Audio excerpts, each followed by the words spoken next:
Press जी बोलवली त्याचं कारण हे आहे की येणाऱ्या लोकसभा निवडणुकीमध्ये आज टीव्हीच्या माध्यमातून चर्चा सुरू आहे आणि कुठल्या जागेवरती कुठला पक्षाचा उमेदवार उभा राहणार या संदर्भातलं त्या ठिकाणी बैठका चालू आहेत. अजून कुठेही म्हणजे मेजॉरिटी ठिकाणी अजून उमेदवार निश्चित व्हायचे राहिले आणि बारामती लोकसभा मतदारसंघामध्ये आमच्या पक्षाच्या वतीने त्या ठिकाणी जोरात प्रचार चालू आहे आणि असं चालू असताना त्या ठिकाणी त्या आमदार माजी आमदार जे आहेत शिवतरे साहेब अतिशय चुकीच्या पद्धतीने ते वक्तव्य त्या ठिकाणी करतायत.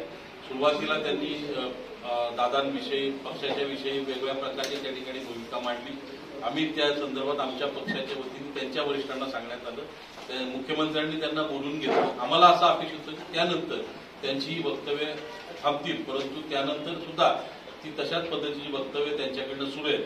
त्यामुळे पिंपरी शहर राष्ट्रवादी काँग्रेस पक्षाच्या वतीने आमची आज भूमिका या संदर्भात ही असेल की उद्याच्या निवडणुकीमध्ये जर त्यांचा उमेदवार या ठिकाणी दिला गेला तर त्या उमेदवाराचं राष्ट्रवादी काँग्रेस पक्षाच्या वतीने काम आम्ही करणार नाही. त्याचं कारण शिवतरे ज्या पद्धतीने बोलतायत त्याच्या संदर्भात आमच्या पक्षाच्या कार्यकर्त्यांमध्ये प्रचंड राग आणि संताप आहे आणि जोपर्यंत ते थांबणार नाहीत आणि ते जोपर्यंत माफी मागणार नाहीत आमच्या नेत्यांची आमच्या पक्षी तोपर्यंत आमचा कुठलाही कार्यकर्ता राष्ट्रवादी काँग्रेस पक्षाचा जर त्यांचा उमेदवार या ठिकाणी दिला गेला तर त्याचं आम्ही काम करणार नाही. मुख्यमंत्र्यांनी भेटून सुद्धा ते त्यांच्या भूमिकेवरती ठाम आहेत. अद्याप माहितीचे उमेदवार मावळमधून जाहीर झाला नाही. आपणही त्या ठिकाणी जागेची मागणी केली. असं असताना देखील त्या ठिकाणी त्यांच्या पक्षाच्या उमेदवाराला उमेदवारी देण्यात आली तर आपली काय भूमिका असणार?